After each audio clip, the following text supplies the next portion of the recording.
Hello friends, नमस्कार। आज के वीडियो में हम जानेंगे कि महाभारत में श्री कृष्ण ने पांडवों को किस प्रकार बताया कलयुग का प्रभाव, कि कलयुग में क्या होगा। आइए हम जानते हैं, जो इस प्रकार है। सतयुग में शिव, त्रेता में राम, द्वापर में श्री कृष्ण और कलिकाल में भगवान बुद्ध हिंदू धर्म के केंद्र में हैं। लेकिन श्री कृष्ण के धर्म को भूत, वर्तमान और भविष्य का धर्म बताया गया है। श्री कृष्ण का जीवन ही हर तरह से शिक्षा देने वाला है। महाभारत और गीता विश्व की अनुपम कृति है। महाभारत हिंदुओं का ही नहीं, समस्त मानव जाति का ग्रंथ है। इससे प्रत्येक मानव को एक अच्छी शिक्षा और मार्ग मिल सकता है। प्रत्येक मनुष्य को इसे पढ़ना चाहिए।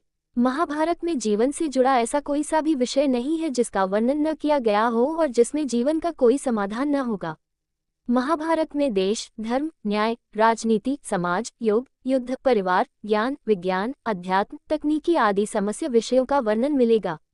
वर्तमान युग में महाभारत के एक प्रसंग से आज का मानव कुछ सीख ले सकता है। ये प्रसंग उस वक्त का है जबकि पांचों पांडवों को वनवास हो गया था। वनवास जाने से पूर्व पांडवों ने भगवान श्री कृष्ण से कहा, हे श्री कृष्ण, अभी ये द्वापर का अंतकाल चल रहा है। आप हमें बताएं कि आने वाले कलियुग में कलिकाल की चाल या गति क्या होगी, कैसी होगी। श्री कृष्ण कहते हैं, तुम पांचों भाई वन में जाओ और जो कुछ भी दिखे वहां आकर मुझे बताओ, मैं तुम्हें उसका प्रभाव बताऊंगा। पांचों भाई वन में चले गए। वन में उन्होंने जो देखा उसको देखकर वे आश्चर्यचकित रह गए। आखिर उन्होंने वन में क्या देखा और श्री कृष्ण ने क्या जवाब दिया, युधिष्ठिर ने क्या देखा। पांचों भाई जब वन में रहने लगे तो एक बार चारों भाई अलग अलग दिशाओं में वन भ्रमण को निकले। युधिष्ठिर भ्रमण पर थे तो उन्होंने एक जगह पर देखा कि किसी हाथी की दो सूंड है। ये देखकर युधिष्ठिर के आश्चर्य का ठिकाना नहीं रहा। अर्जुन ने क्या देखा, अर्जुन दूसरी दिशा में भ्रमण पर थे। कुछ दूर जंगल में जाने पर उन्होंने जो देखा उसे देखकर वे आश्चर्य में पड़ गए। उन्होंने देखा कि कोई पक्षी है, उसके पंखों पर वेद की ऋचाएं लिखी हुई हैं, पर वह पक्षी मुर्दे का मांस खा रहा है। भीम ने क्या देखा, दोनों भाइयों की तरह भीम भी भ्रमण पर थे। भीम ने जो देखा वह भी आश्चर्यजनक था। उन्होंने देखा कि गाय ने बछड़े को जन्म दिया है। जन्म के बाद वह बछड़े को इतना चाट रही है कि बछड़ा लहूलुहान हो गया। सहदेव ने क्या देखा, सहदेव जब भ्रमण पर थे तो उन्होंने चौथा आश्चर्य देखा कि 6-7 कुएं हैं और आसपास के कुओं में पानी है, किंतु बीच का कुआं खाली है। बीच का कुआं गहरा है फिर भी पानी नहीं है। उन्हें ये देखकर घोर आश्चर्य हुआ कि ऐसा कैसे हो सकता है। नकुल ने क्या देखा, नकुल भी भ्रमण पर थे और उन्होंने भी एक आश्चर्यजनक घटना देखी। नकुल ने देखा कि एक पहाड़ के ऊपर से एक बड़ी सी शिला लुढ़कती हुई आती है और कितने ही वृक्षों से टकराकर उनको नीचे गिराते हुए आगे बढ़ जाती है। विशालकाय वृक्षों भी उसे रोक न सके। इसके अलावा वह शिला कितनी ही अन्य शिलाओं के साथ टकराई पर फिर भी वह रुकी नहीं। अंत में एक अत्यंत छोटे पौधे का स्पर्श होते ही वह स्थिर हो गई।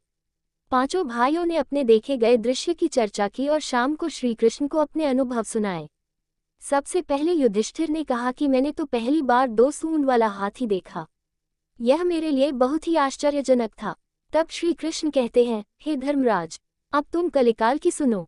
कलियुग में ऐसे लोगों का राज्य होगा जो दोनों ओर से शोषण करेंगे, बोलेंगे कुछ और करेंगे कुछ, मन में कुछ और कर्म में कुछ। ऐसे ही लोगों का राज्य होगा। इससे तुम पहले राज्य कर लो। युधिष्ठिर के बाद अर्जुन ने कहा कि मैंने जो देखा वह तो इससे भी कहीं ज्यादा आश्चर्यजनक था। मैंने देखा कि एक पक्षी के पंखों पर वेद की ऋचाएं लिखी हुई हैं और वह पक्षी मुर्दे का मांस खा रहा है। तब श्री कृष्ण कहते हैं, कलियुग में धनाढ्य लोग लड़के लड़की के विवाह में, मकान के उत्सव में, छोटे बड़े उत्सवों में तो लाखों रुपए खर्च कर देंगे, परंतु पड़ोस में ही यदि कोई भूखा प्यासा होगा तो यह नहीं देखेंगे कि उसका पेट भरा है या नहीं। उनका अपना ही सगा भूख से मर जाएगा और वे देखते रहेंगे। दूसरी ओर मौज, मदिरा, मांस भक्षण, सुंदरता और व्यसन में पैसे उड़ा देंगे, किंतु किसी के 2 आंसू पोंछने में उनकी रुचि न होगी। कहने का तात्पर्य ये कि कलियुग में अन्न के भंडार होंगे लेकिन लोग भूख से मरेंगे। सामने महलों, बंगलों में ऐशो आराम चल रहे होंगे लेकिन पास की झोपड़ी में आदमी भूख से मर जाएगा। एक ही जगह पर असमानता अपने चरम पर होगी।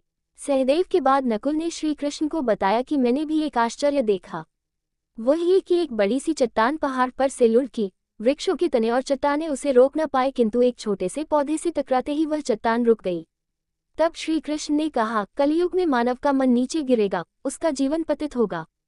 ये पतित जीवन धन की शिलाओं से नहीं रुकेगा, नहीं सत्ता के वृक्षों से रुकेगा, किंतु हरि नाम के एक छोटे से पौधे से, हरि कीर्तन के एक छोटे से पौधे से मनुष्य जीवन का पतन होना रुक जाएगा। श्रीमन नारायण नारायण हरि हरि। श्री कृष्ण की कलियुग की भविष्यवाणियां। महाभारत में जब द्वापर युग का अंत होने वाला था तो पांडवों को श्री कृष्ण ने वन में अलग अलग दिशाओं में भेजा। वन में जाकर पांचों पांडव ने कई विचित्र घटनाएं देखीं। जब श्री कृष्ण को इन घटनाओं के बारे में पता चला तो उन्होंने इन विचित्र घटनाओं को कलियुग से जोड़कर कलियुग से जुड़ी 5 भविष्यवाणियां की। आइए जानते हैं श्री कृष्ण ने द्वापर युग में कलियुग की कौन सी 5 भविष्यवाणियां की थीं। महाभारत का रक्तरंजित युद्ध होने के बाद पांडवों ने कई वर्षों तक हस्तिनापुर में शासन किया, लेकिन पांडवों का मन फिर भी राजकाज में पूरी तरह रम नहीं पाया था, क्योंकि इतने भयानक युद्ध में पांडवों ने सिंहासन तो प्राप्त कर लिया लेकिन बाकी सब खो दिया। वहीं द्वापर युग समाप्त होने की तरफ बढ़ रहा था। श्री कृष्ण जानते थे कि द्वापर युग के अंत के बाद कलियुग का आगमन होना है। श्री कृष्ण पांडवों के सामने भी इस बात का उल्लेख कर चुके थे। ऐसे में एक दिन अर्जुन ने श्री कृष्ण से प्रश्न किया कि कलियुग क्या है और कलिकाल की गति क्या होगी। अर्जुन का सवाल सुनकर श्री कृष्ण ने मुस्कुराकर कहा, हे पांडु पुत्रों, तुम सभी वन में जाओ और वहां तुम्हें जो भी विचित्र दृश्य दिखाई दे उसके बारे में आकर मुझे बताओ। श्री कृष्ण की आज्ञा का पालन करते हुए सभी पांडव वन में अलग अलग दिशाओं में चल दिए। इसके बाद जब पांडव वापस श्री कृष्ण के पास लौटे तो श्री कृष्ण ने उनके देखे गए दृश्यों के आधार पर कलियुग की भविष्यवाणियां की। आइए जानते हैं कृष्ण द्वारा की गई कलियुग की भविष्यवाणियां। महाभारत का रक्तरंजित युद्ध होने के बाद पांडवों ने कई वर्षों तक हस्तिनापुर में शासन किया, लेकिन पांडवों का मन फिर भी राजकाज में पूरी तरह रम नहीं पाया था, क्योंकि इतने भयानक युद्ध में पांडवों ने सब कुछ खो दिया था। वहीं द्वापर युग समाप्त होने की तरफ बढ़ रहा है। श्री कृष्ण जानते थे कि द्वापर युग के अंत के बाद कलियुग का आगमन होना है। श्री कृष्ण पांडवों के सामने भी इस बात का जिक्र कर चुके थे। ऐसे में एक दिन अर्जुन ने श्री कृष्ण से प्रश्न किया कि कलियुग क्या है और कलिकाल की गति क्या होगी। जब श्री कृष्ण को धर्मराज युधिष्ठिर ने वन में घटित घटना के बारे में बताया तो श्री कृष्ण ने कहा, हे धर्मराज, तुमने जो भी देखा वो कलियुग के आने की आहट है।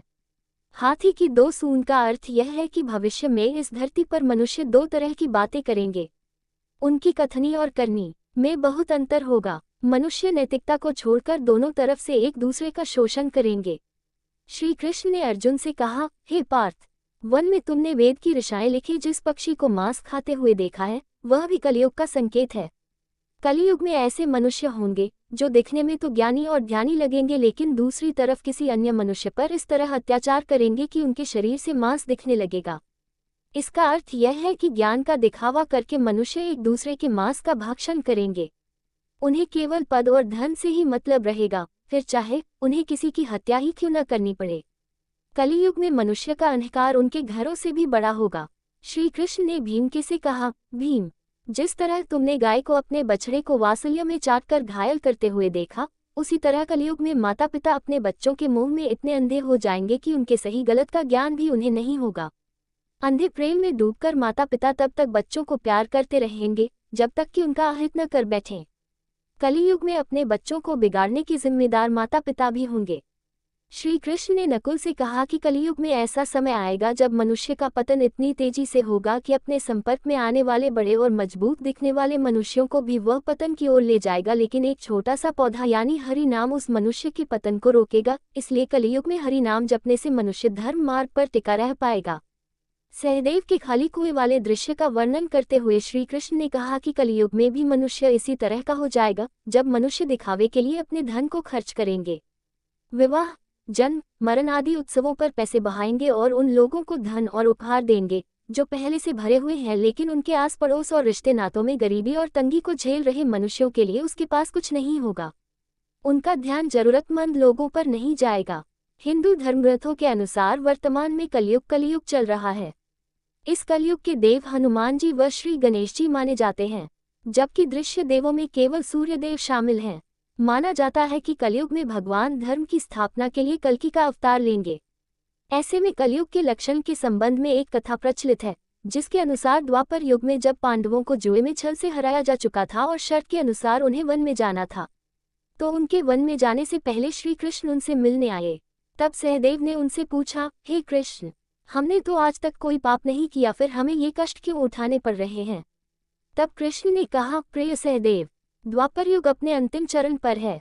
ये सब जो हो रहा है वो आने वाले कलयुग का प्रभाव है। इस पर युधिष्ठिर ने आश्चर्य से पूछा, वासुदेव, कलियुग तो अभी आया भी नहीं है और उसका इतना भयंकर परिणाम। जब कलयुग प्रारंभ हो जाएगा तो क्या होगा? कृपया हमें कलियुग में काल की गति कैसी रहेगी ये बताने की कृपा करें। तब श्री कृष्ण ने कहा, बड़े भैया, इसका अर्थ है कि कलियुग में ऐसे लोगों का राज्य होगा जो दोनों ओर से शोषण करेंगे, बोलेंगे कुछ और करेंगे कुछ, मन में कुछ और कर्म में कुछ। ऐसे ही लोगों का राज्य होगा। इसलिए इस तरह की स्थिति आने से पहले आप राज्य कर लीजिए। इस पर श्री कृष्ण ने कहा, मंझले भैया, इसका अर्थ यह है कि कलियुग का मनुष्य अपने पुत्र पौत्रों का आवश्यकता से अधिक लाड करेगा। उनकी अपने संतानों के प्रति ममता इतनी बढ़ जाएगी कि उनकी संतानों को अपने विकास का अवसर ही नहीं मिलेगा। मोह माया में ही घर बर्बाद हो जाएगा। किसी का बेटा घर छोड़कर साधु बनेगा तो हजारों व्यक्ति दर्शन करेंगे, किंतु यदि अपना बेटा साधु बनता होगा तो रोएंगे कि मेरे बेटे का क्या होगा। इतनी सारी ममता होगी कि उसे मोह माया और परिवार में ही बांध कर रखेंगे और उसका जीवन वही खत्म हो जाएगा। अंत में बेचारा अनाथ होकर मरेगा। अर्जुन ने कहा कि हे माधव, पार्थ, कलयुग में ऐसे लोग रहेंगे जो बड़े ज्ञानी और ध्यानी कहलाएंगे।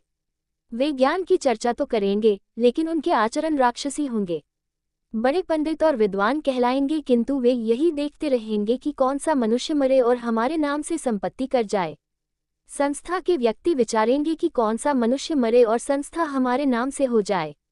हर जाति धर्म के प्रमुख पद पर बैठे विचार करेंगे कि कब किसका श्राद्ध हो, कौन कब किस पद से हटे और हम उस पर चढ़ें। चाहे कितने भी बड़े लोग होंगे किंतु उनकी दृष्टि तो धन और पद के ऊपर, मांस के ऊपर की रहेगी। ऐसे लोगों की बहुतायत होगी, कोई विरला ही संत पुरुष होगा। कलियुग में मानव का मन नीचे गिरेगा, उसका जीवन पतित होगा। ये पतित जीवन धन की शिलाओं से नहीं रुकेगा, नहीं सत्ता के वृक्षों से रुकेगा, किंतु हरि नाम के एक छोटे से पौधे से मनुष्य जीवन का पतन होना रुक जाएगा। अतः कलियुग में हरि नाम ही मोक्ष का एकमात्र मार्ग होगा। कलियुग में धनाढ्य लोग लड़के लड़की के विवाह में, मकान के उत्सव में, छोटे बड़े उत्सवों में तो लाखों रुपए खर्च कर देंगे, परंतु पड़ोस में ही यदि कोई भूखा प्यासा होगा तो यह नहीं देखेंगे कि उसका पेट भरा है या नहीं। उनका अपना ही सगा भूख से मर जाएगा और वे देखते रहेंगे। दूसरी ओर मौज, मदिरा, मांस भक्षण, सुंदरता और व्यसन में पैसे उड़ा देंगे किंतु किसी के दो आंसू पोंछने में उनकी रुचि न होगी। कहने का तात्पर्य ये कि कलियुग में अन्न के भंडार होंगे लेकिन लोग भूख से मरेंगे। सामने महलों बंगलों में ऐशो आराम चल रहे होंगे लेकिन पास की झोपड़ी में आदमी भूख से मर जाएगा। एक ही जगह पर असमानता अपने चरम पर होगी। ऐसी ही रोचक जानकारी के साथ आप सब बने रहिए फ्रेंड्स। और महाभारत की कथाएं सुनना अच्छा लगता हो या रामायण की कथाएं सुनना अच्छा लगता हो या पूजा पाठ से रिलेटिव कोई भी जानकारी चाहिए या भगवान जी की कथाएं सुनना अच्छा लगता हो या तीर्थ व्रत के बारे में कुछ भी जानना है, please like comment subscribe share it. Thank you friends. हम फिर मिलेंगे अगले वीडियो में, तब तक के लिए नमस्कार। जय श्री कृष्णा।